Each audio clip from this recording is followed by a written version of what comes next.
La vocación es la elección que hacemos de manera personal.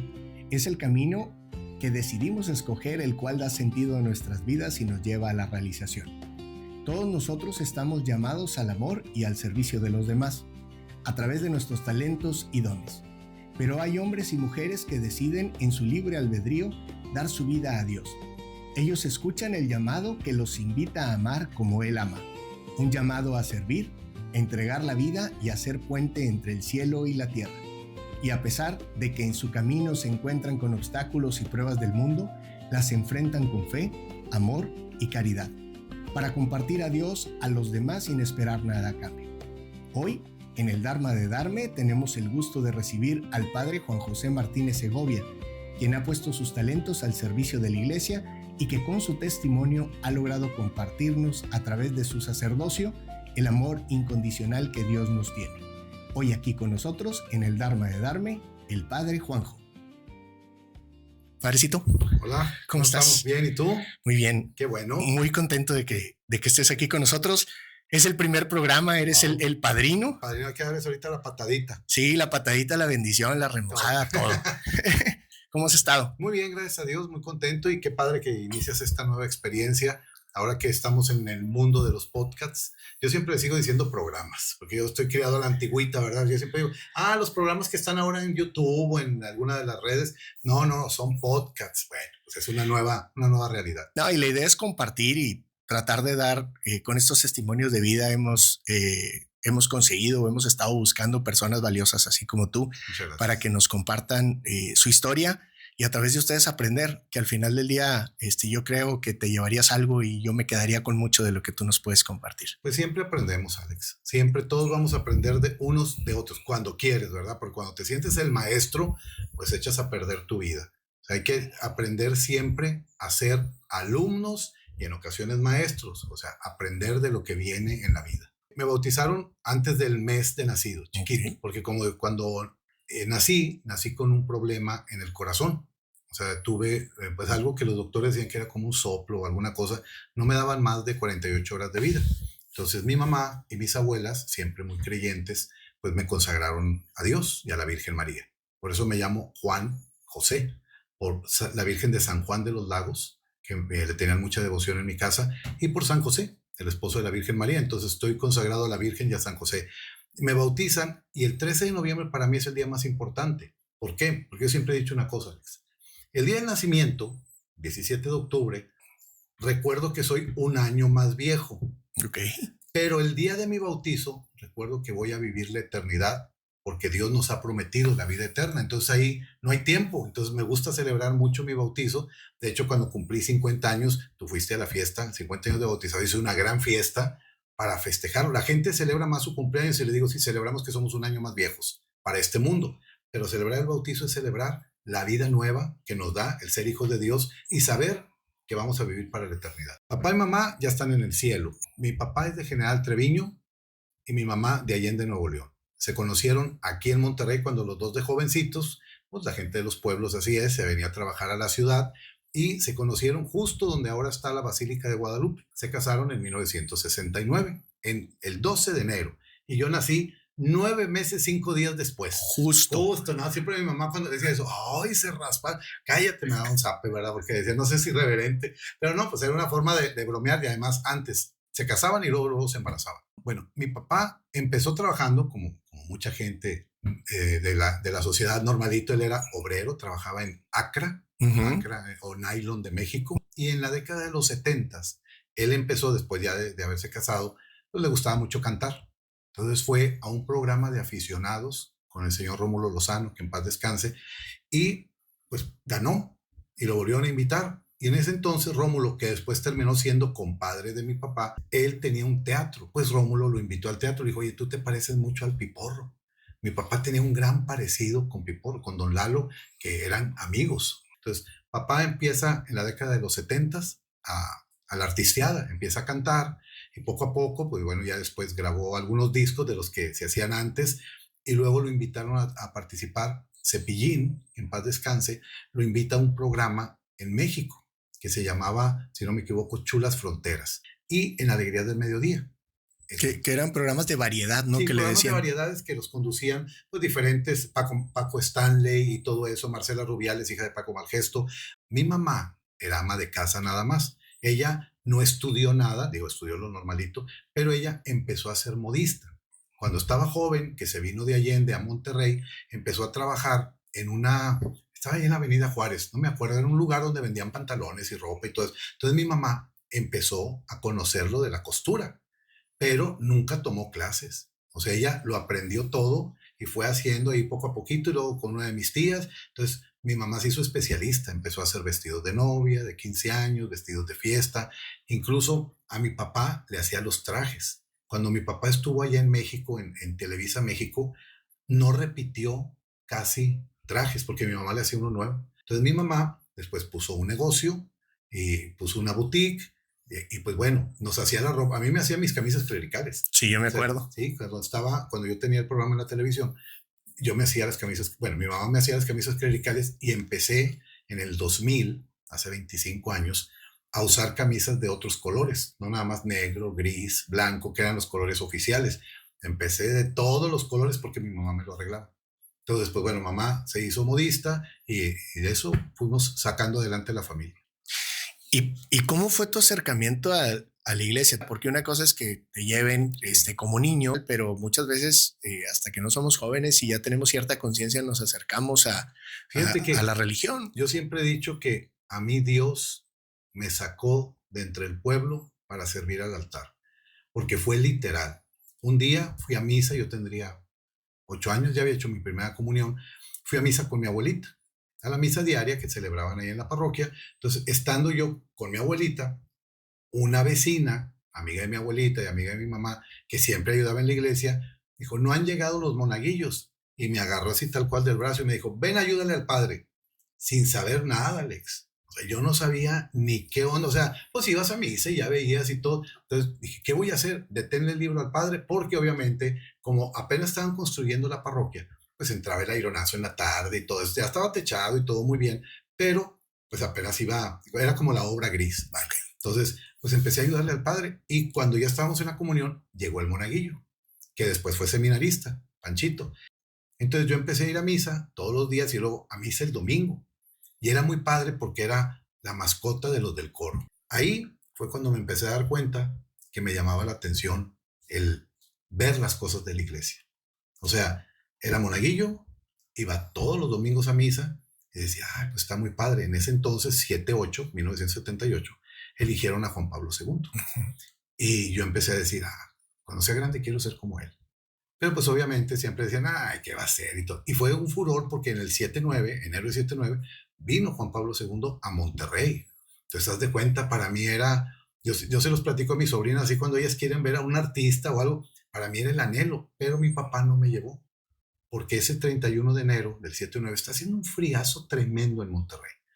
Se suspendieron las clases, los trabajos, o sea, me acuerdo perfectamente y yo quería ir, pero mi papá dijo, tengo miedo de que te pierdas, porque era más de 2 millones de personas. ¿Dónde fue que estuvo? En el lecho del río Santa Catarina, donde ahora está el que llaman el Puente del Papa, ahí abajo, o sea, nada más las comparaciones que se hacen, pero dicen que el Papa y Rigo Tobar son los únicos que han llenado el cauce del río humanamente. Todo lo vi por televisión, pero me acuerdo que yo decía, es que me llama mucho la atención Juan Pablo II. Fue el año de los 3 papas, el 78, cuando yo hice mi primera comunión, Pablo VI, Juan Pablo I y Juan Pablo II. Y entre Juan Pablo I y Juan Pablo II, cuando murió Pablo VI, yo me enfermé de tristeza, me puse anémico. Y eso mi mamá lo platicaba mucho, dijo, fue porque a mí me deprimió, ya después lo supimos, pues un niño de 8 años, que se murió el Papa. Entonces yo sentía que ya no iba a haber nada más, o sea, como que de niño ya ves que te hacían muchas historias y siempre, bueno, antes más que ahora de que se va a acabar el mundo y que no sé qué, entonces decían, para mí fue muy impactante y me acuerdo mucho de eso. Entonces eligen a Juan Pablo I y pues bueno, vuelve la sonrisa, un papa que yo lo admiro mucho y le tengo mucha devoción, el Papa de la Sonrisa, duró 33 días nada más. Y pues viene el segundo fregazo, entonces dice mi mamá, pues que ya tenía pendiente que yo me volviera a poner mal. Y justo un día antes de mi cumpleaños, eligen a Juan Pablo II, el 16 de octubre del 78. Entonces para mí fue también así como que, wow, o sea, ya tenemos un papa, o sea, ya, y la sonrisa y lo que empezó a decir, fue lo que decían en la tele, cuando eligen a Juan Pablo II, tengo la imagen muy clara. Incluso cuando vino por primera vez, en enero de 1979, estábamos en la escuela, salgo de clases y llego a la casa y pues ya es que avientan mochila y todo eso, y un amigo me regresó, o sea, como que dijo, oye, ven, y me salí, y en eso mi mamá me dice, córrele que ya llegó el papa.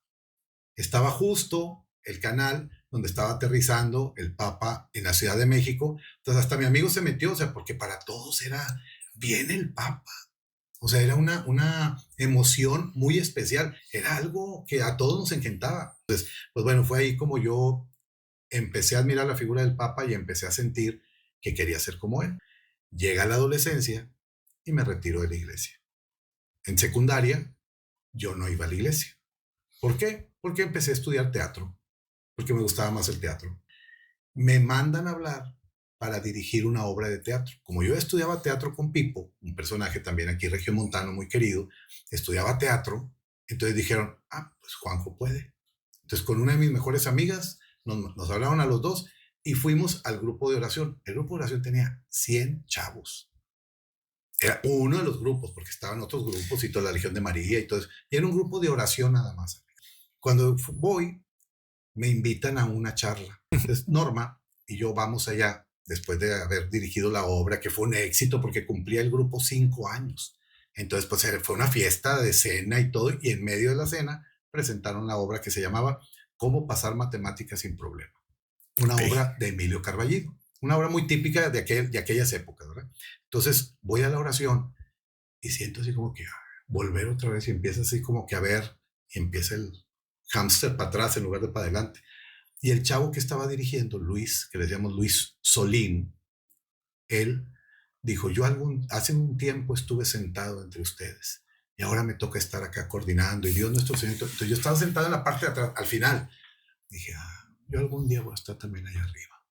Pues no pasaron ni 3 meses cuando yo estaba trepado en el grupo de coordinación. ¿Por qué? Porque empecé, como eso fue en octubre, en diciembre, con la pastorela. Entonces, a dirigir la pastorela y todo. Entonces, pues ya andaba y a partir de ahí volví a ser monaguillo porque ya había monaguillos jóvenes.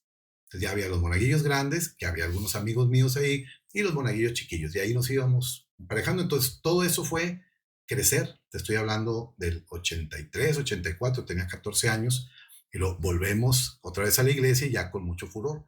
De hecho, me metí al coro, era monaguillo, íbamos a los retiros, pues todo lo que... Prendías los cohetes, tocabas la campana. Exacto, y se recogía la limón y todo eso y le decía al padre que tenía que decir. ¿Cómo entraste al seminario? Sí había procesos vocacionales en esa época también. Exacto, sí, eran los procesos normales que eran de un año. Yo nada más lo hice de 3 meses, 3 o 4 meses, porque yo entré ya cuando estaba avanzado el proceso. El 31 de enero de 1988. Ese día se cumplían 100 años de la muerte de San Juan Bosco. Y ese día yo hice mi primera retiro vocacional, el día de San Juan Bosco. Todo lo que ya después la vida pues, me llevó a conocer más a don Bosco. Pero ese día fui al primer retiro. El 14 de agosto del 88 fue cuando entré al seminario. Y como seminarista seguía yo yendo a las misas y todo eso. O sea, fue un momento que también fue fluyendo, Alex. O sea, yo entré al seminario en el 88 y me ordené en el 96. Fueron 8 años. Y a mí se me hizo como agua. ¿Tuviste un año que fuera el más complicado o todo lo disfrutaste? Digo, el seminario no es tan sencillo como pensamos. De repente uno piensa que se la pasan orando todo el tiempo, el misa, tal, y de repente hay compañeros que no están con la vocación tan firme o que traen otro tipo de pensamientos.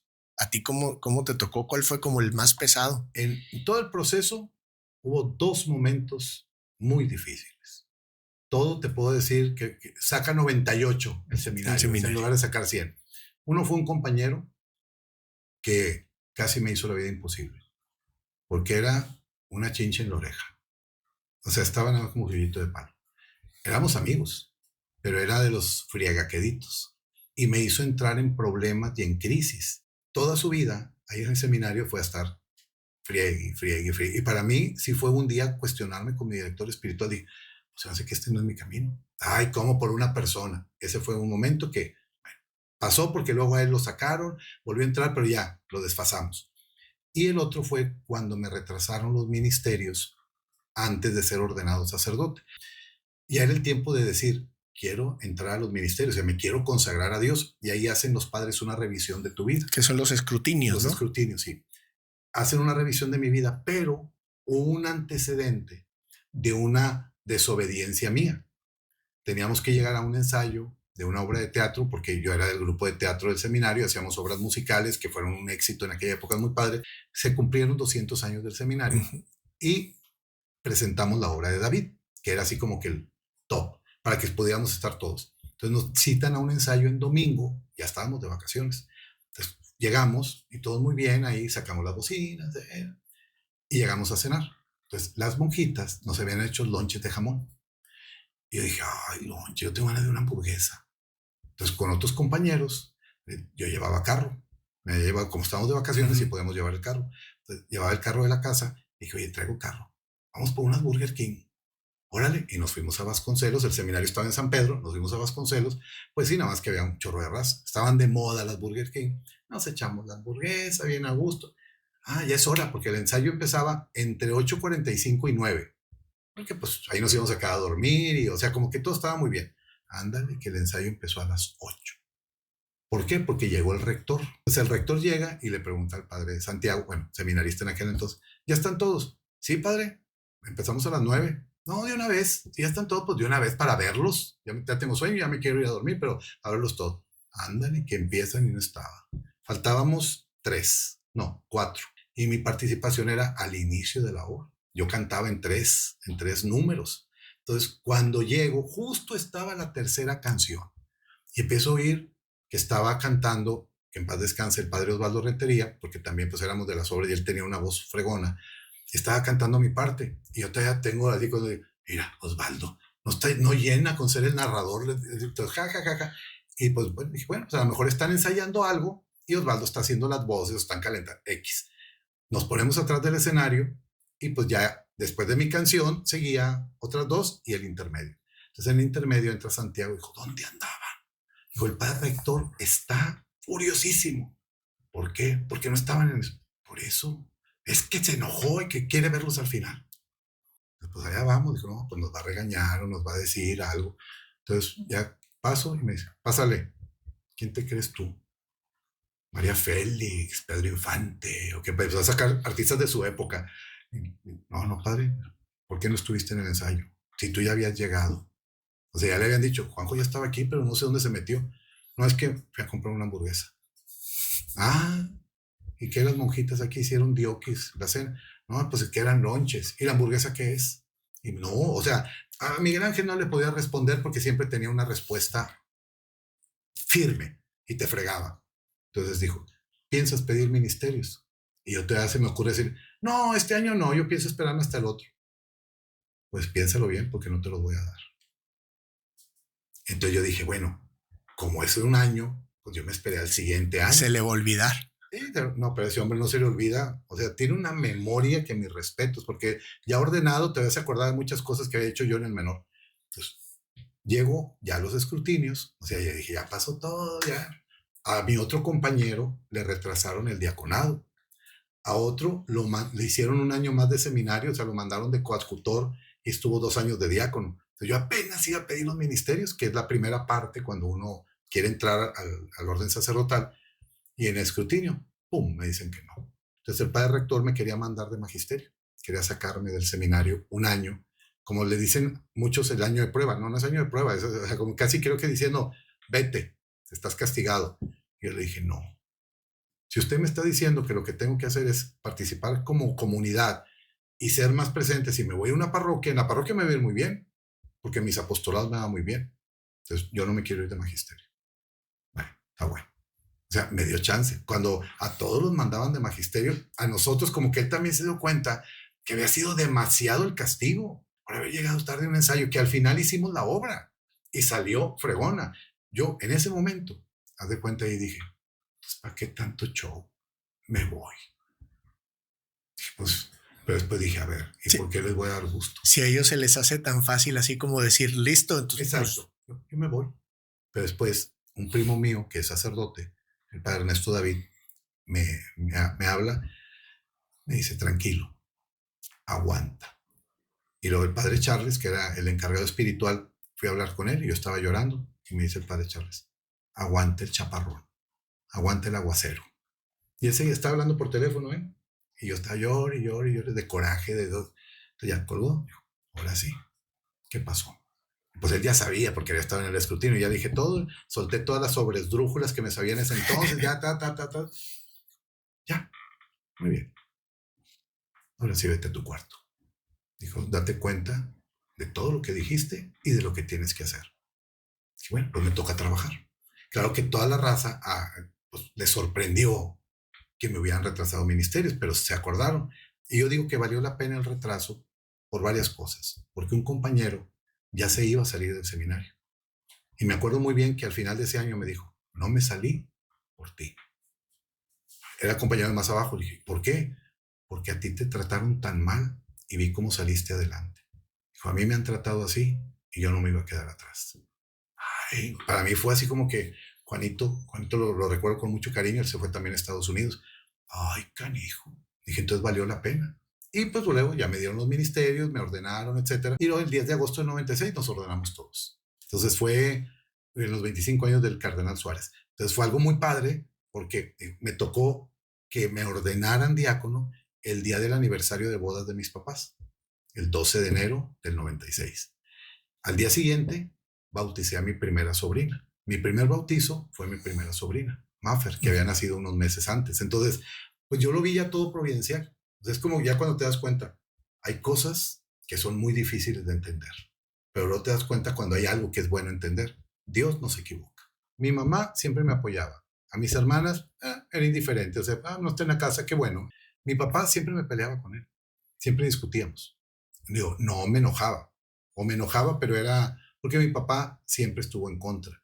Después, ya cuando me ordené, él me dijo por qué había estado en contra. Porque él tenía miedo que yo me hubiera metido al seminario por alguna decepción o alguna frustración.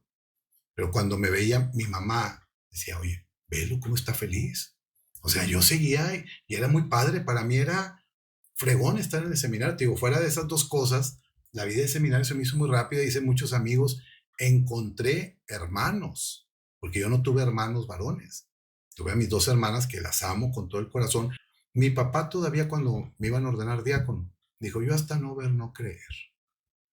O sea, fue, entonces, el 12 de enero, cuando íbamos rumbo a la basílica, cuando salgo de la casa, ahí en la puerta de la casa, íbamos saliendo ya para subirnos al carro, digo, nomás quiero decirles, quiero pedirles perdón si ustedes no están felices con mi vocación, pero es lo que yo quiero.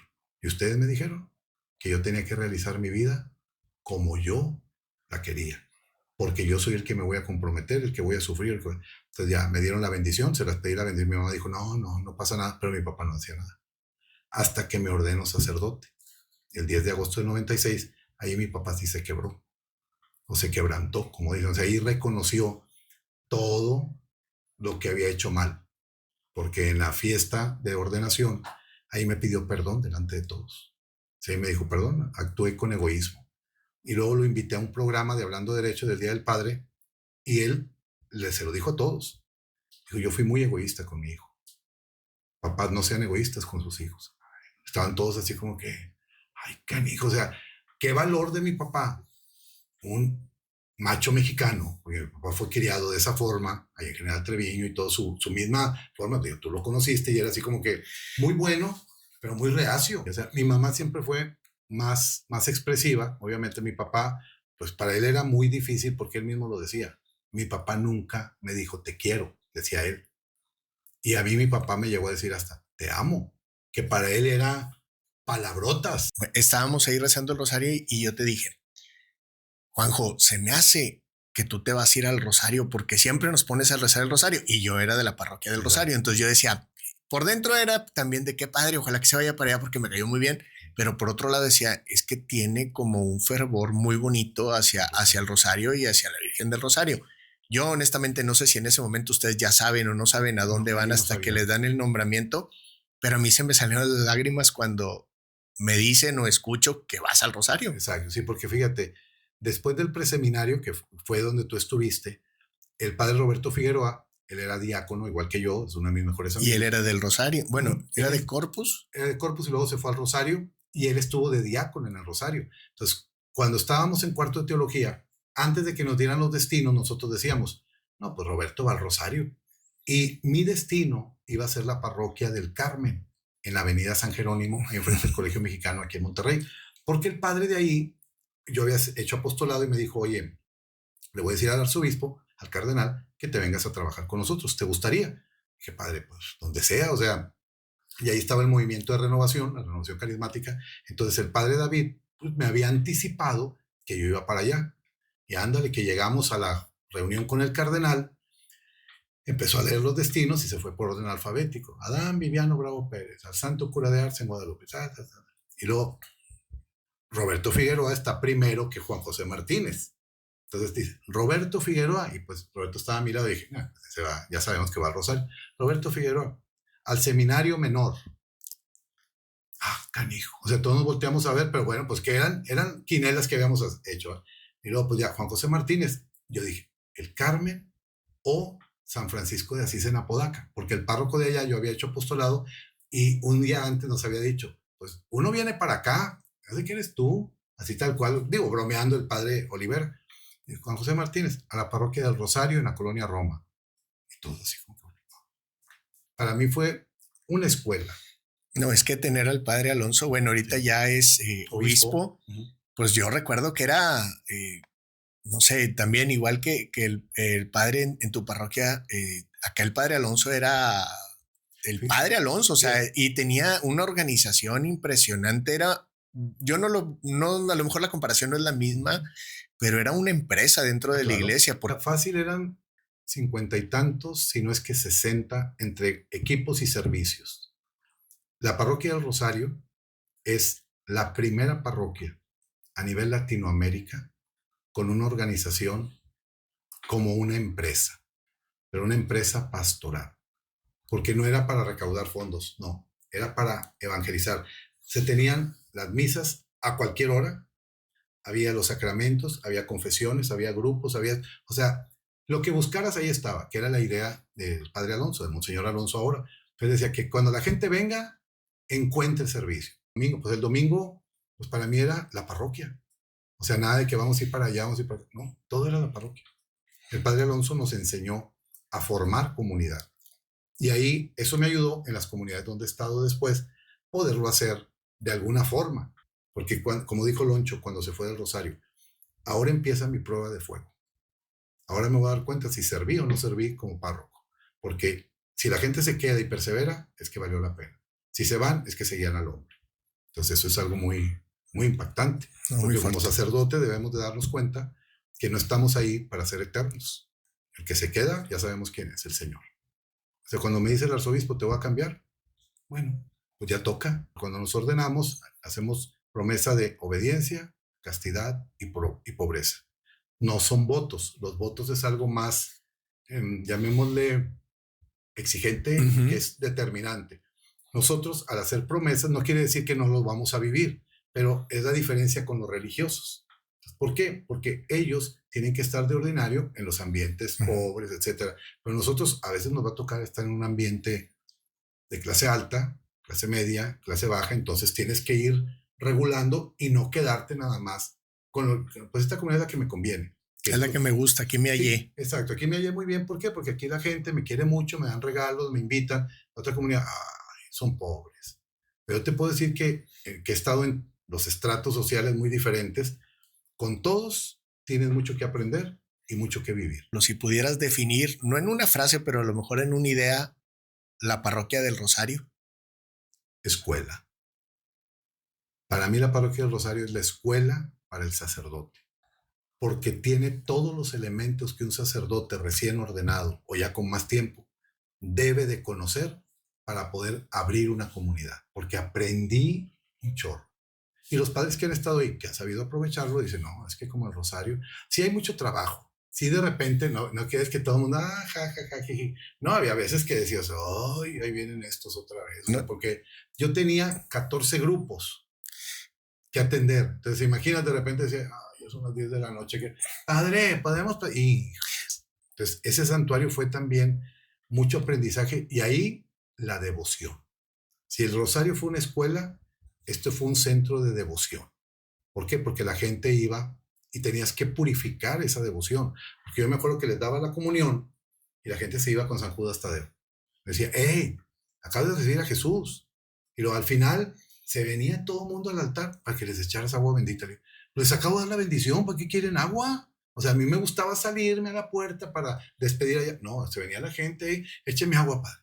Entonces, fue aprender de la devoción del pueblo. Porque allá es la gente de, vamos a estar cerquita de San Judas. Y yo le decía, ya lo dejaron lampiño de tanto que le están sobando la pierna. ¿Por qué? Porque era, tengo que tocar. Un centro de devoción muy especial. Ahí estuve 2 años. Y pues viví muchas experiencias muy padres de la devoción popular. Y también había muchísima gente en la misa. Nunca se me va a olvidar mi última misa como capellán de ahí, porque ahí fui capellán, no es parroquia, es rectoría. Mi última misa no cabía una persona más. En el pasillo central, date cuenta, yo salí por el pasillo central para despedir a la gente, me tardé media hora, porque pues iba despidiendo y era todo, era así como que el tumulto que dices, ay, canijo. Y ya, o sea, fue a la misa de 12, seguía la misa de 1:30, y pues ya la misa de 1:30 fue normal. O sea, como que te das cuenta de que eres el burro que lleva a Cristo. Y luego ya se va todo el mundo y se llevaron a Cristo. O sea, ya te quedas tú como el burro solo. O sea, que dices, ¿ahora qué hago? Y luego, el Divino Maestro, que fue mi primera comunidad, el reto. Todo fue un reto, porque me dejaron una parroquia muy necesitada. Se había trabajado mucho, ya tenía 10 años como parroquia, pero estaba muy descuidada. Hacía falta necesitada en todos los aspectos, sí, tanto en la parte material como en la parte espiritual, como en la parte, ¿cómo se podría decir?, social, de formación y social. Sí, porque entonces la gente me decía, no, padre, le vamos a ayudar. No, le dije, no se apuren, vamos a hacerlo. Bendito sea Dios, se fue sumando gente. La iglesia muy chiquita, y luego hicimos un centro comunitario con techo y todo. O sea, en 6 años. Y luego nos teníamos que ir a misa afuera porque afuera, ya no cabíamos también en la... No cabíamos adentro, la misa era afuera, y por eso hicimos ese centro comunitario, que al final pues todas las misas del domingo eran allá. Entonces fue cambiar el templo, pero sobre todo cambiar a la comunidad. Juan Bosco fue familia, porque fue una comunidad que terminamos siendo familia. No porque las otras no hayan sido, no, pero acá era una comunidad, como tú dices, muy polarizada. Estaban los jóvenes por un lado y estaban los adultos por un lado. Y los adultos tenían posesión de la parroquia. ¿En qué aspecto? Pues era la tradición. Y los jóvenes, pues sí, pero iban más a la escuela, al TEC, y pues ahí usaban la parroquia nada más como para reunirse, pero no eran de las parroquias. Yo recibí San Juan Bosco con 4 grupos y lo dejé con 30 grupos. Yo siento que fue, después del incendio nos tocó ir, o sea, San Juan Bosco ha ido así, los padres cuando estuvo Gera Flores, luego Carlitos, que ahora es obispo, y ahora Alex, ha ido así, subiendo. ¿Por qué? Porque es una familia. O sea, yo lo siento que ya los adultos y los jóvenes se unieron. Ahí fue donde usé por primera vez el término entre la gente del Antiguo y del Nuevo Testamento. O sea, que yo le decía a la gente, es que aquí somos una comunidad, que ustedes son el Antiguo y ustedes son el Nuevo Testamento. Y, ay, padre, dije, no podría haber Nuevo Testamento sin Antiguo Testamento. Entonces se empezaron a solidarizar. Y el incendio hizo que jóvenes y adultos trabajaran. Se ha hecho muy padre porque ahora ves que mucha raza, como en la época del Rosario, van, aunque no tengan grupo, a estar sentados allá a platicar. A las jardineras. A las jardineras, que después las desaparecieron. Pero era mi idea también en San Juan Bosco, por eso te digo que fue una familia. Porque los salones, todo se fue haciendo así. Y luego, de ahí, después de 7 años, pues ya el arzobispo me dice, quiero que vayas a San Francisco de Asís. Y ahí en San Francisco de Asís, en Apodaca, me dio el cargo de vicario episcopal. O sea, su representante en toda esa zona pastoral. Entonces, si acá fue familia, acá fue poner en práctica lo que había aprendido para ser familia, porque tenía ya que estar al frente de los sacerdotes. Pero ahora era ya como pues el papá, que tenía a hermano o el hermano mayor con los hermanos sacerdotes, que son un reto. O sea, acá muy padre cuando estás en el decanato, pues todos somos iguales, pero acá eras el vicario episcopal. La responsabilidad. La responsabilidad. Y todos, había un problema, iban contigo. O sea, venían, padres, que hay este problema, padre, esta situación. Ay, canijo. O sea, fue mucha enseñanza, pero fue así como que sentir la responsabilidad de formar mi familia. O sea, acá formamos la familia y todo, pero acá era como, pues yo tenía que ser el papá. Aunque obvio, los padres, cada quien tomaba sus decisiones y todo, pero sí había muchas cosas que, ay, canijo. O sea, fueron 6 años muy intensos, muy padres, con una comunidad muy tradicional, pero saliendo a lo moderno. Entonces, me tocó el cambio de pueblo-ciudad, así les decía yo. Es que aquí somos un pueblo-ciudad. Para algunas cosas somos pueblo y para otras somos de primer mundo. Que no, emparejémonos. Hay que ir avanzando, como he ido Exacto. avanzando también, digo, viendo tu caminar y cómo has crecido de una parroquia y de todas has aprendido y ahora estás en... Estoy como rector en San Luis Gonzaga y como secretario de catequesis de la arquidiócesis. El párroco de San Luis Gonzaga es el párroco del Sagrado Corazón. El Sagrado Corazón es la cabeza y San Luis Gonzaga y la Basílica del Roble somos como capillas del Sagrado Corazón. Okay. Pero por la ubicación y por la devoción se les da la autonomía y se hacen rectorías. La Basílica de Guadalupe pues es basílica. Y nosotros somos la rectoría, el templo de San Luis Gonzaga, templo expiatorio. ¿Por qué expiatorio? Porque siempre está expuesto el Santísimo para que todos vayamos a pedir perdón por nuestros pecados. Y pues las confesiones, etc. Entonces, junto con esa rectoría se da el secretariado de catequesis. O el secretario de catequesis ahí es donde ejerce. ¿Sí me explico? Están los dos pegados. Entonces, en el 2020 me nombran secretario de catequesis y rector de San Luis Gonzaga. Y ahí es otra cosa bien diferente. O sea, si lo podría en una palabra es paso. ¿Cómo paso? Paso. O sea, San Luis Gonzaga es paso. Es una iglesia de pasada. Va gente los domingos a misa de pasada. Porque, pues ahí está la iglesia. Tocaron la campana, déjame entrar. Sí va gente, feligreses, que les gusta mucho ir al templo y van. Pero la mayoría es de pasada. Yo sé que has tenido ciertos nombramientos. Por ejemplo, el tema de comunicación. ¿Cuánto tiempo estuviste con ese nombramiento? Sigo estando todavía como vocero. Tengo 29 años de sacerdote y 27 en la oficina de comunicación. Pero ahora ya está más repartido el trabajo. O sea, sigo siendo vocero del arzobispo. O sea, sí como vocero, porque pues el arzobispo me da la confianza de poder, cuando hay algún comunicado, alguna cosa, hablar a nombre de él. Entonces ahorita soy el vocero de la arquidiócesis. Fíjate que cuando recién me ordené, estando ahí en el Rosario, había 3 posibilidades. Loncho siempre decía, un sacerdote no puede estar nada más en la parroquia, tiene que dar algo también a la diócesis, o sea, algo de trabajo, o se puede necesitar. Entonces, había 3 opciones. Trabajar en la pastoral litúrgica, que me gusta mucho la liturgia, trabajar como asesor de los jóvenes de la renovación carismática, y el tercer punto era estar en la oficina de comunicación, porque el padre que estaba, pues ya iba a terminar su tiempo. Entonces, cuando el padre Loncho platicamos, ¿qué te gustaría? Él quería que yo estuviera en comunicación. Entonces me dijo, mira, acá en liturgia ya tenemos liturgos y eso lo puede hacer cualquiera. En renovación hay muchos padres de renovación, pero en comunicación no tenemos a nadie y nadie se quiere aventar. Entonces, hazlo. Entonces me empezó a mandar al programa de ayuda de Cáritas en multimedios. Los primeros programas iba, y ahí fue donde me empecé a hacer amigo del doctor César Lozano, que ahora somos grandes amigos. Entonces, César conducía junto con Vero Treviño ayuda. Entonces, era los sábados en la mañana. Entonces, iba una vez al mes y después cada 15 días. Y luego todos los sábados. Entonces, iba a dar una capsulita, y de repente ya estaba en la conducción. Me nombran director de evangelización de los medios de comunicación. Ese es el nombre real de la pastoral de la comunicación aquí en Monterrey. Y luego me mandan a San Judas. Y ahí en San Judas un año antes había muerto José Marroquín Pipo y Gilberto Marcos me había visto en la misa. Y pues digo, nos conocíamos, pero era de hola, ¿qué tal? Hola, ¿qué tal? Nada más.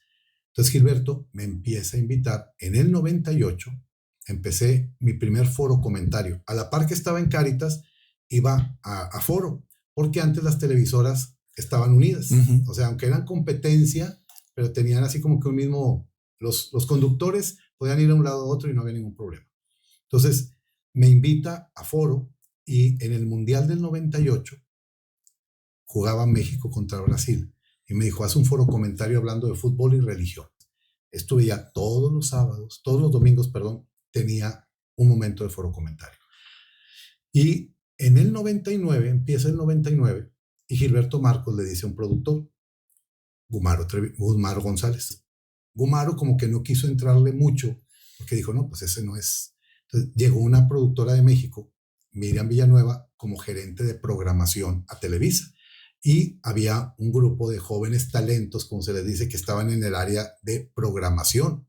Entonces me pasan con Miriam, con Paco, con Eddie Villanueva, no me acuerdo el apellido, pero era Eddie, y otro chavo que venía de México. Entonces ellos estaban haciendo la nueva programación de Televisa y me dijeron, vamos a hacer un programa contigo, con chavos. Dije, no, pues mi idea sería que platicaran y todo. Entonces el primer piloto que grabamos se llamaba Zona de Expresión. Todo el 99 fue grabar el piloto. Entonces hicimos el primero y así como que, ay, no, ya, o sea, como que no me sentía a gusto, porque eran preguntas y se iba a parecer mucho al show de Laura en América, porque se iban a discutir, iban a pelear. Dije, no, yo no quiero esto, yo no quiero que se peleen, o sea, para hacer rating, vamos a hacerlo inteligentemente. Entonces, cuando íbamos a grabar ya el programa, detuvimos el primer piloto ya así como que más, perdón, ya el primer programa de Hablando Derecho. Dije, no, se llamaba, dije, vamos a cambiar el nombre. No me gusta Zona de Expresión, no me gusta cómo está. Entonces, los productores, me acuerdo muy bien, se sentaron ahí enfrente y me dijeron, ¿qué quieres? Dinos lo que quieres y nosotros nos encargamos de desarrollar. Es que me gustaría que estuviéramos, por ejemplo, en una sala y que estuvieran los chavos y platicando, pero sin ver a la cámara. O sea, fue en parte, decían, el primer Big Brother que hubo, porque estaban las cámaras escondidas detrás de una tela negra y yo estaba hablando con los chavos, platicando. O sea, ellos no sabían cuándo empezaba y cuándo terminaba. Porque, obvio, cuando terminaba, pues ya me veían más serio y que la reflexión y todo, pero nunca volteábamos a la cámara.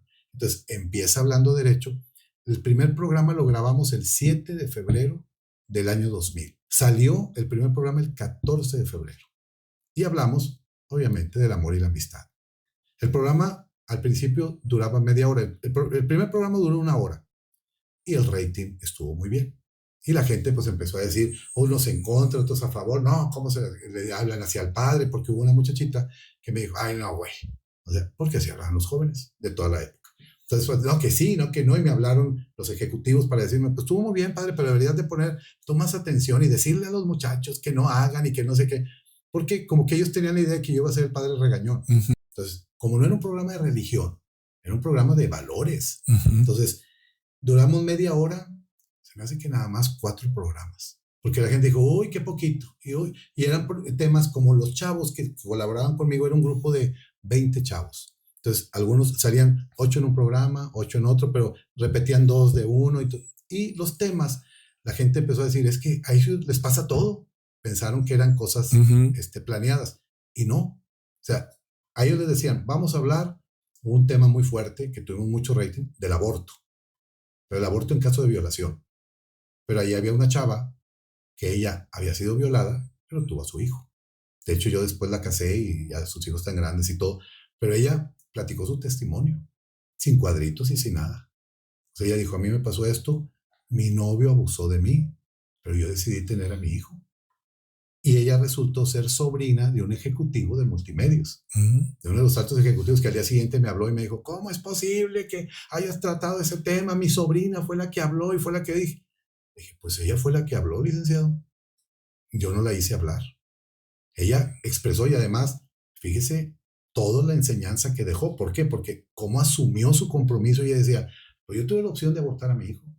Y empezamos a hablar del aborto y había algunos ahí que estaban como que a favor y otros en contra. O sea, era escuchar. Entonces, ese tema empezó a despegar. Entonces ya nos dice, les vamos a dar 1 hora, de 10 a 11 de la noche, horario estelar. Tuvimos a los gobernadores de aquel entonces, que estuvo Fernando Canales Clarión, Fernando Elizondo, tuvimos a Natividad González Parás, que fueron los que nos tocaron en ese periodo, y a Rodrigo Medina. O sea, fueron los 4 gobernadores, nos tocó entrevistarlos en el programa, pero los chavos los entrevistaban. Fue también el primer programa que entrevistó al cardenal en la Basílica del Roble. Había 3,000 jóvenes en la Basílica del Roble. y un grupo de chavos hablaron con el cardenal, cosa que era impensable antes, porque hasta le preguntaron si tenía novia, si había tenido novia, que si era enamoradizo y que no. Entonces el cardenal Suárez, que era muy reservado, todo un señorón, hombre, o sea, ahí ataca, hay una foto que yo conservo ahí en mi oficina, donde está el señor Suárez y yo riéndonos, una foto que salió en el periódico y que me le hicieron el favor de recortarla y guardarla, o sea, de este tamaño, que yo quiero conseguirla a blanco, ¿cómo se dice? A color. Sé que está en la hemeroteca del norte y es cuestión de meterse, echarse un clavado. El caso es que el programa fue marcando una pauta y del programa de Hablando Derecho salió otro programa que se llamaba Que Monterrey no tenga frío. Empezamos con 1 hora de programa, o sea, era el plan, pero luego el gerente de producción dijo, ¿y por qué nada más ustedes? ¿Por qué no que el padre Juanjo venga desde la mañana a todos los programas del lunes y en la noche hacen su programa especial? Y lo dijo otro, no, ¿por qué mejor toda la programación no la dedicamos? Y empezó así, y se hizo el primer Que Monterrey no tenga frío, que empezó a las 10 de la mañana, cuando acababa el noticiero. Empezaba Gente Regia, ¿no? Sí, entonces empezó con Gente Regia. O sea, los de Gente Regia, ahí me recibieron, pero ya era el escenario de Que Monterrey no tenga frío. Juntamos esa primera vez más de 10,000 cobertores. La última vez fueron casi 100,000. ¿Cuántos años se hizo Monterrey no tenga frío? Como 6 años. Eso fue en noviembre y en abril salió Que Vivan los Niños. Que Vivan los Niños se hizo para juntar dinero para la torre de pediatría del hospital universitario. Okay. Entonces ahí fue una campaña fregoncita. Fuimos a grabar cómo estaban haciendo la torre de pediatría y para ayudar a los niños. Entonces ahí grabando, haciendo y todo. Y se nos unió Ortiz de Pinedo. Y fue cuando empezamos y Ortiz, Jorge, él asumió la causa y dijo, yo quiero estar siempre con ustedes. Entonces, él y Chabelo eran los infaltables. Ellos siempre estaban. De hecho, de ahí nació una buena amistad con los dos. Imagínate estar con Chabelo, que es así como que lo veías de niño y lo veías estar conduciendo con él. Y los señores siempre respetuosos con un servidor. Se empezó a coordinar muy padre el programa. Esa primera vez de la torre de pediatría, juntamos 6 millones de pesos. 5 millones que dio el Estado y 1 millón que dio la gente. Entonces, estoy hablando del 2004, 2005. Es muchísimo. De que, ay Dios, o sea, cuando a mí no me habían dicho lo de los 5 millones.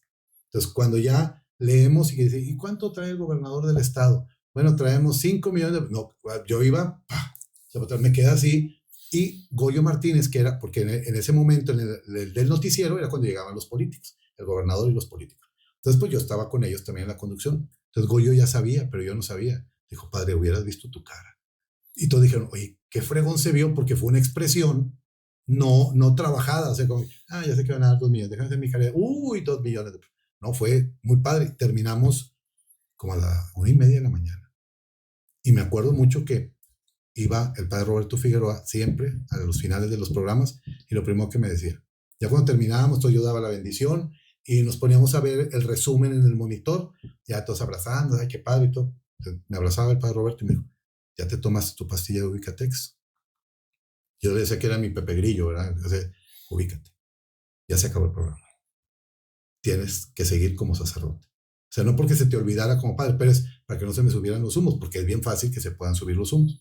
De por sí la gente, como decía ahorita, que dice que es uno sangrón, ya no más por verte en la tele. Entonces, yo siempre, mi grupo de amigos sacerdotes, me han jalado. Cuando sienten que así va despegando el cohetito, ¡pum!, para abajo. Y la vida misma, ¿verdad? Dios va poniendo diferentes circunstancias. Entonces, fueron muchos puntos muy padres, porque también me tocó entrevistar a mis 3 arzobispos, o sea, al señor Suárez, al señor Robles, el cardenal Robles, y a don Rogelio. Don Rogelio estuvo en el último programa. O sea, mi último programa que hice fue don Rogelio y dijo, quiero aclarar que yo no le estoy quitando el programa. O sea, yo quiero que siga, pero él quiere descansar, porque yo ya me iba a ir a Podaca. Entonces, ir a Podaca, ir y venir, y luego ser vicario episcopal, ya era mucho problema para mí. Y fue esa época del programa en que me enfermé, que alguna gente lo sabe, lo he platicado pocas veces, pero a algunos les he dicho, fue cuando me daban ataques de ansiedad, que era horrible. A ti te tocó ver cómo los vivía porque no sabíamos qué era. Estaba celebrando la misa, un domingo, misa de 12 del día. Empecé la misa muy bien y de repente así como que me empezaron a sudar las manos y empecé así como a sentir palpitaciones. Y dije, ay Dios, Ahí, o sea, como que dije, ay, canijo, no, pero apenas tenía 33 años, no, 35 años. Entonces dije, no, pues, no, estoy viendo el corazón. La misa la celebré en 23 minutos, porque estuve temblando. Mientras estaban las lecturas, le dije a un ministro, dame tantita agua. No, ¿sabes qué? Mejor una Coca-Cola, porque se hace que me está bajando la presión y que, ¿sabes qué? Háblale a la CM. Teníamos contratada a la M en la parroquia. Entonces termino, digo a la gente, discúlpenme, o sea, de leer el Evangelio, seguí con lo demás y no les di la comunión. Le dije, al final se va a quedar un ministro a dar la comunión, yo me tengo que retirar, me siento muy mal. Y estaba así, frío. Entonces llego a mi cuarto, me acuesto y pues obviamente la gente que ayuda ahí, pues, ¿qué le pasa, padre? ¿Se siente mal? O ya está pálido. Y, no, pues dije, ya me va a dar algo. Y los de me dijeron, no, no tiene nada. Su presión está muy bien. O sea, me checaron todo. Tenía antecedentes de, no, ya ves que te empiezan. Uh-huh. No, pues no sé. Dije, es que a lo mejor me cayó algo mal en la comida, en el almuerzo. En la noche volví a sentir lo mismo, pero en menor grado. Pero luego se fue intensificando. Entonces dije, pues, ¿qué es? Era tanto estrés, no dormía bien, no comía bien. Entonces, la presión de la gente de había que confesar, había que celebrar, y luego dar pláticas, ir a celebrar a otra parte, porque si no ibas te decían que qué sangrón, uh-huh, y que qué mal sacerdote, se quiere mucho porque sale en la tele, usted nada más casa artistas y que no sé qué. Ay, si supieran todo lo que hacemos, cuando una vez una señora llegó y me dijo eso, es que usted nada más casa artistas. Yo estaba en un ratito de eso, y dije, entonces ¿a qué viene a buscarme? Si ya sabe que nomás los caso a ellos, ¿a qué viene? No se desgaste. Ay, qué grosero. Pues ¿quién fue primero la grosera? Uh-huh. Usted, pero era cuando me ponía tú por tú con los demás, porque me enojaba. O sea, por la misma situación que no sabía qué me pasaba, ya andaba tenso. Entonces, ahí empecé terapia psicológica, psiquiátrica. ¿Por qué? Porque dije, necesito un psicoanálisis. ¿Qué es lo que me está pasando? Entonces, pues ya empecé a trabajarlo y ya me di cuenta que era exceso de trabajo. Entonces, pues ya uno se da cuenta que es parte ya ahorita de la ansiedad y el estrés, que se llaman los ataques de pánico. Uno de mis mejores amigos en ese tiempo dejó el ministerio. Uh-huh. Lo dejó durante 9 meses y para mí fue así como que también tensión de ¿por qué dejó el ministerio? Entonces fueron 9 meses difíciles. Cuando me empiezan a dar las crisis de ansiedad, él regresa al ministerio. Entonces, las primeras misas que él celebró, el arzobispo le dijo, celebrarlas con el padre. O sea, nadie sabía que yo tenía uh-huh. ansiedad, porque hasta un año después fue cuando ya lo platiqué, porque ya se presentó la ocasión. O sea, no era como que llegara y decir, es que me siento mal, porque tú te iban a decir, te veo muy bien. Uh-huh. Pues sí, pues no estoy malo de la cara. O sea, es una cuestión interna. Entonces, estuve como en terapia, ¿qué sería? Como 1 año y medio. O sea, me daban ataques de pánico manejando. Era horrible. ¿Por qué? Porque había mucha tensión. Porque no sabía decir que no. Y no sabía descansar. Porque el día de mi descanso hacía adobes. Entonces era cuando hacía el programa los lunes, que era mi día de descanso. Entonces ya un padre, el padre Armando de León de aquí de Monterrey, que me dijo, cambia tu día de descanso. Padre, pues es que cambia tu día de descanso. Casi creo que me dijo, es una orden. Entonces lo cambié los martes. Entonces ya el lunes hacía mis labores sacerdote, terminaba en la noche con el programa, pero al día siguiente ya no tenía nada. Y digo, siempre te ha ido bien con la parte de que te conozcan y conocer personalidades, estar siempre en este mundo de la televisión, pero también no trae algunas cosas buenas. De repente yo recuerdo que pues te hacían un poco de hate, un poquito, un poco, un buen, sobre todo cuando fue lo del Circo de los Horrores o alguna otra cosa, siempre hacen referencia al padre Juanjo. Uh-huh. En ese tipo de cosas, gente que les agradezco mucho que me tengan en su cabecita, rezo mucho por ustedes, para que Diosito los lleve pronto a su presencia en el buen sentido, ¿verdad? De que se conviertan, porque pasa alguna cosa y aparece, de repente me llegan así, va a haber un no sé qué de brujos, padre Juanjo, cancélelos. Sí, o sea, yo no cancelé nada. Si yo tuviera poder de cancelar eventos, cuántas cosas no hubiera cancelado ya en el mundo, pero la gente se sube al barco. Y ahorita mucha gente está enojada. O sea, hay gente que se enoja con el que está bien. Uh-huh. Entonces, vamos a tirarle a alguien.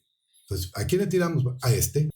Un día sacaron de contexto una predicación en donde yo estaba hablando de cómo la gente a veces se sube tanto que cuando llega al último piso, ¡pum!, se acabó la escalera y para abajo. Un saludo para los... Entonces, cuando hago esto, un saludo... porque pues ya ven que ayer iban ganando y de repente no, y fue un día que el Piojo tenía una bronca con alguien.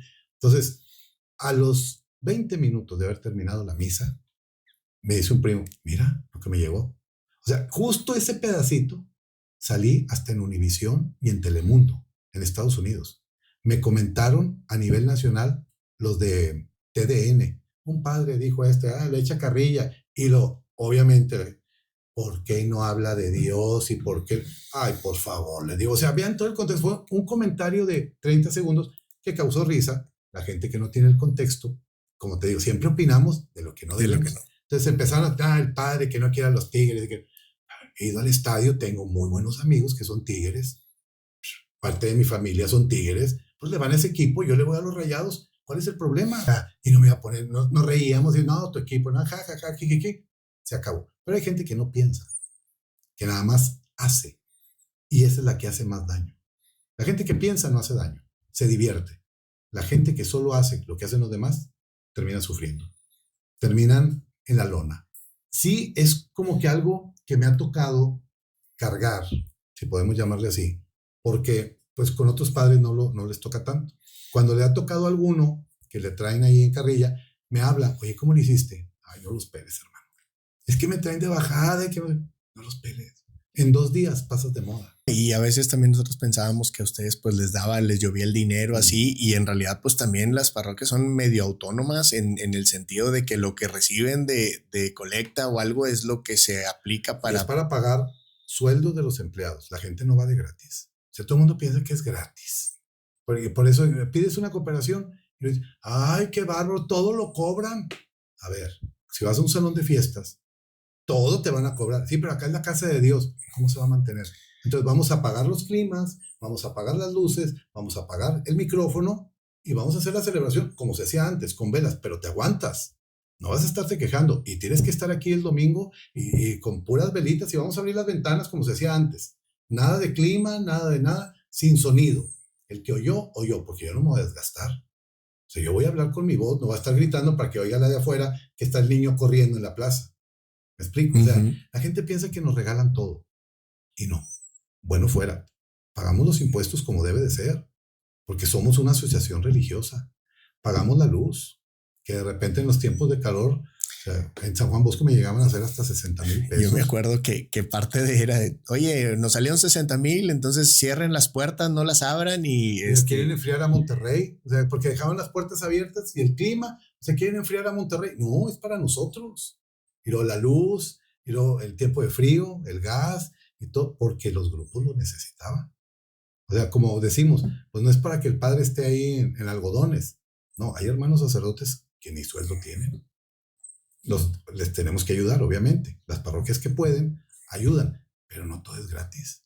Además, a veces gastan 10,000 pesos para ir a ver a un artista en la última fila. Y se les hace mucho para una celebración de bodas o de 15 años dar una ofrenda de 10,000 pesos.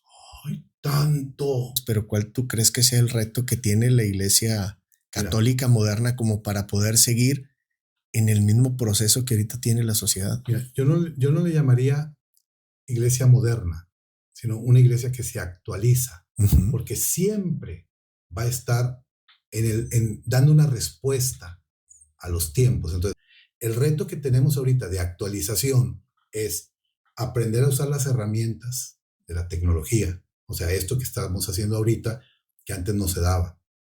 Las misas que se transmiten, pues ahora ya es más fácil que un sacerdote sea influencer. Entonces, todo eso es un reto que tenemos que actualizarnos, manejar el nuevo lenguaje.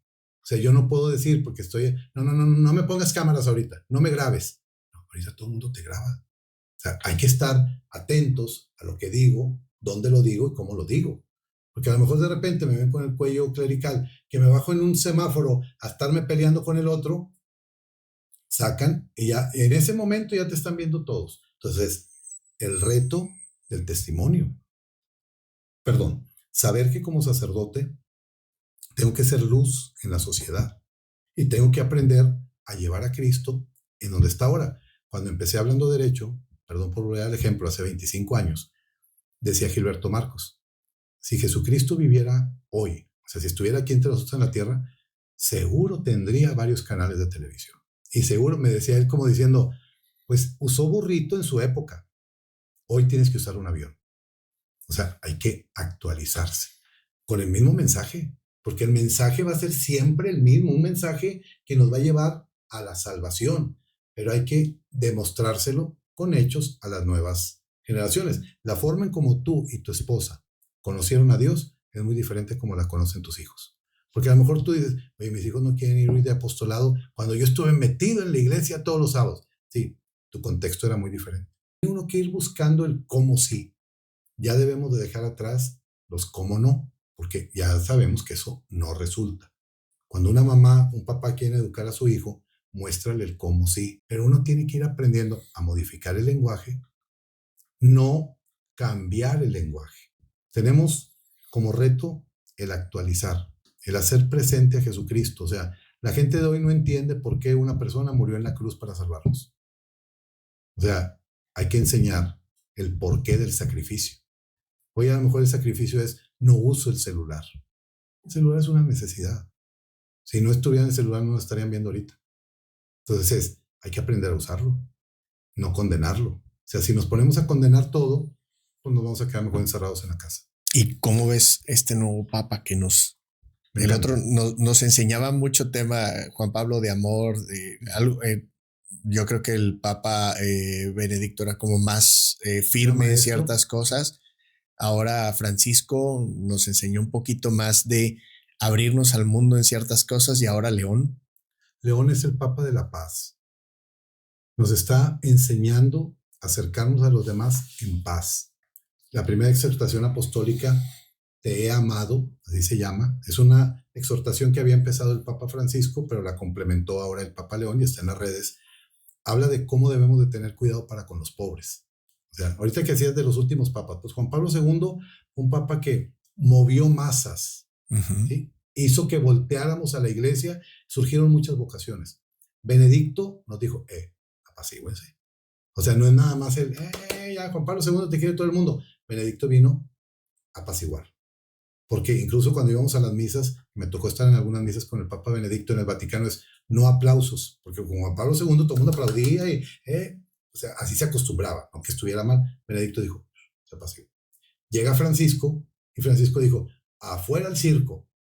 O sea, ¿qué quería decir el Papa? Es de los ornamentos, esto, no, vamos a hablar de la sencillez. Entonces, fíjate cómo se ha ido evolucionando. Entonces, ahora León está aterrizando lo dicho por los otros papas. Es un papa carismático, las multitudes lo quieren mucho, o sea, me tocó ya conocerlo, estar en Roma, verlo así como estamos a esta distancia. Es un hombre carismático, que me hace recordar a Juan Pablo II en sus primeros años. Es un hombre que sabe de la situación del mundo porque él fue superior en los agustinos y anduvo en muchas partes del mundo. Entonces él va llevando, dando continuidad a los pontificados, o sea, porque la gente piensa que no, Juan Pablo y luego llegó Benedicto, no, la fregada Juan Pablo y sigo yo. No, hay una continuidad, pero cada quien con su carisma. Benedicto era muy tímido, ya estaba más grande. Francisco era muy abierto, pero también estaba grande. León es más serio y está joven. Entonces, pues está, o sea, los equilibrios, Dios no se equivoca, nosotros sí. Entonces, el Papa León le toca el reto de hacer el resumen y la continuidad, que eso es lo que tenemos que ver. Y ahora León, vamos descubriéndole poco a poco, es un hombre que está cercano, incluso a los medios, ha dado ya dos o tres ruedas de prensa, o sea, sale y se enfrenta a los micrófonos, cosa que no pasaba antes. Juan Pablo II lo inauguró en los vuelos, pero León lo está haciendo ahora, los martes que ha ido a Castel Gandolfo, sale y hace su mini rueda de prensa. Ir adaptándonos a los nuevos tiempos. Padre, pues te agradezco mucho todo esto que nos has compartido y dentro de todo tu testimonio, tú te has ido adaptando a todos estos tiempos. En tu camino han pasado varias situaciones que las has sabido afrontar muy bien. Y tenemos una dinámica o queremos inaugurar una dinámica en donde te pido que por aquí nos pongas una frase que nos quieras compartir y que nosotros podamos poner pues más adelante, ya sea por acá colgada o a lo mejor en nuestras redes, y que nos compartas algo para el Dharma de Darme, que quede algo positivo, como también un regalito de toda esta sabiduría que tienes. Muchas gracias por la invitación. Y pues bueno, es una frase muy sencillita que viene en la Sagrada Escritura y es una de mis frases favoritas. todo sucede para bien de los que aman a Dios.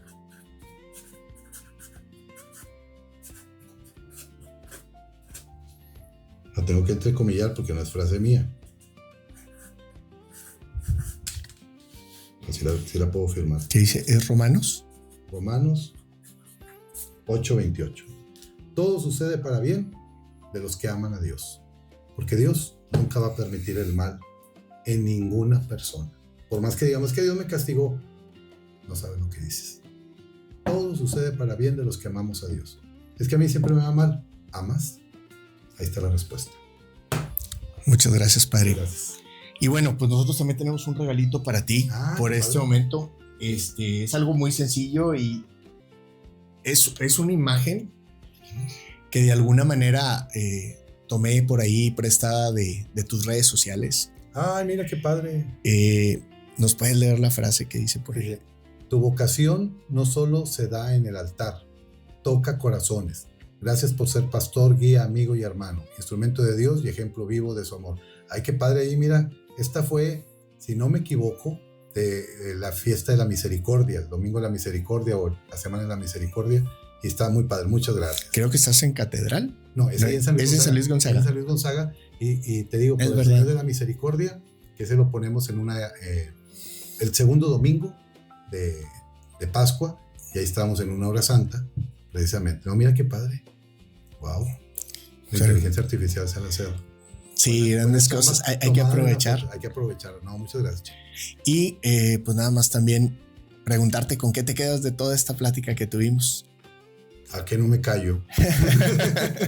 ¿Con qué me quedo? No, pues que hice un resumen en este tiempo de todo lo que he hecho en estos 29 años, bueno, en estos 56 años y 29 de sacerdotes. Me quedo con la posibilidad de poder expresarnos y que ojalá todos tengamos esta oportunidad. Y que lo que platicamos, pues si a alguien le sirve, qué bueno. Mínimo para que se arrulle antes de dormir. Muchas gracias. Sí. Y bueno, gracias por compartir. Y esto es el Dharma de Darme. Si tú conoces a una persona tan valiosa como mi amigo, porque puedo decirlo así, como mi amigo el Padre Juanjo, que nos pueda acompañar o que crees que vale la pena que conozcamos su historia, contáctanos. Todo lo que se dice en los videos de dale like, dale seguir, compártenos. Te lo agradecemos mucho porque la idea es esto, es compartir algo que nos pueda servir. Esto hasta cierto punto a veces también es terapéutico, aprendemos unos de otros y pues seguimos con más episodios más adelante y ojalá que nos puedas seguir en este trayecto del Dharma de Darme. Muchas gracias, Muchas Padre. Gracias.